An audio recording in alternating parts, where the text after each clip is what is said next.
सीतापुर के कंपोजिट विद्यालय जमैयतपुर में शिक्षा चौपाल का आयोजन किया गया। चौपाल में पहुंचे बीएसए अखिलेश प्रताप सिंह ने मौजूदा अभिभावकों को संबोधित किया। उन्होंने अभिभावकों को अपने बच्चों को नियमित विद्यालय भेजने और उनकी शिक्षा पर जागरूकता रखने को कहा।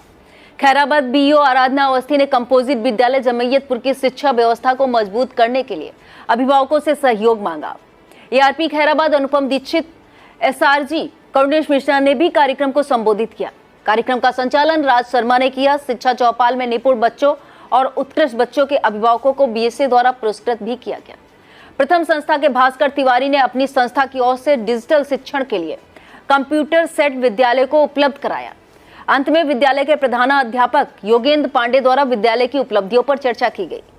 तो इस बात को आप लोग समझें कि पढ़ाई की एक उम्र होती है। पढ़ाई की उम्र अगर बीत जाती है तो बहुत बच्चा संघर्ष करता है जीवन में, अपने आप को फेस नहीं कर पाता है। जीवन में अपने ही उम्र के जब अपने साथ के बच्चों को देखता है कि वो पढ़ने में आगे निकल गए, जीवन में आगे निकल गए, तो कुंठा से ग्रसित हो जाता है और गलत रास्तों पे चलता है। आप लोगों ने देखा होगा कि आपके गांव में, आपके बाकी जिलों में बहुत सारे ऐसे लोग होंगे जो बचपन में बहुत अच्छे बच्चे रहे होंगे। आप लोग खुद कहते होंगे कि ये तो बचपन में बड़ा अच्छा था लेकिन पता नहीं कैसे गलत रास्ते पे चला गया। उसका कारण यही होता है कि जब बच्चे आगे गलत रास्ते पे इसीलिए जाते हैं, वो बहुत सारे बच्चे कुंठा का शिकार हो जाते हैं। वो आगे नहीं बढ़ पाते बहुत प्रयास करने के बाद भी, क्योंकि उनका बैकग्राउंड उनका जो नींव है वो कमजोर हो जाता है। प्राथमिक विद्यालय हमारा वो नींव है। आप लोगों को सरकार की तरफ से देखिए बहुत सुविधाएं दी जा रही हैं। आप सभी में से बहुत सारे बच्चे आपके आसपास के बच्चे होंगे जो निजी विद्यालयों में, प्राइवेट विद्यालयों में पढ़ते होंगे। वहाँ आप रोज बच्चों को भेजते हैं। क्यों? क्योंकि वहाँ आप फीस देते हैं। जब फीस देते हैं तो आपको लगता है कि हम कुछ खर्चा कर रहे हैं तो रोज बच्चों को भेजें, वो फीस नुकसान ना चली जाए। यहाँ आपको मुफ्त में सब कुछ सरकार मुफ्त में दे रही है। शिक्षा से लेकर आपको चाहे वो किताबें हो, बच्चों की यूनिफॉर्म का पैसा हो, सब चीज, बच्चों को भोजन तक जो है विद्यालय में मुफ्त दिया जाता है। और हमारे शिक्षक निजी विद्यालयों के शिक्षकों से बहुत ज़्यादा टैलेंटेड है, बहुत ज़्यादा इनके अंदर ज्ञान है। निजी विद्यालय के आप निजी विद्यालयों में जाएंगे तो देखेंगे कोई इंटर पास, कोई बीए पास लोग जो है वहाँ पढ़ा रहे हैं, जबकि हमारे शिक्षक बड़े बड़े कंपटीशन बीट करके यहाँ आए हैं। बहुत बड़ी बड़ी प्रतियोगिताएं जो है पास करने के बाद हमारे विद्यालयों में इनका चयन होता है।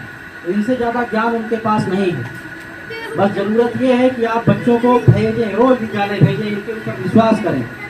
और हम लोग जो है, हम हो या खंड शिक्षा अधिकारी या बाकी हमारे अधिकारी, हम लोग आप सभी के सेवक हैं। आप सभी से अपेक्षा करते हैं, अगर आपके विद्यालय में शिक्षक नहीं आ रहे हैं, मैं ये नहीं कहता हूँ कि आप लोग सिर्फ अपना ही कर्तव्य, खाली बच्चों को भेजना ही आपका कर्तव्य नहीं है। अगर हमारे शिक्षक की तरफ से भी आपको कमी दिख रही है तो हम लोग हमेशा उपलब्ध हैं। आप हम लोगों को कॉल कर सकते हैं, बता सकते हैं कि ये कमी हो रही है और हम लोग विद्यालय में बच्चों को भेजते हैं लेकिन फिर भी सुधार नहीं हो रहा है, कोई कमी हो रही है। हम लोग उसके सुधार के लिए भी हमेशा प्रयासरत रहते हैं। तो आप लोग, ये एक तरह से दो पक्षीय काम है।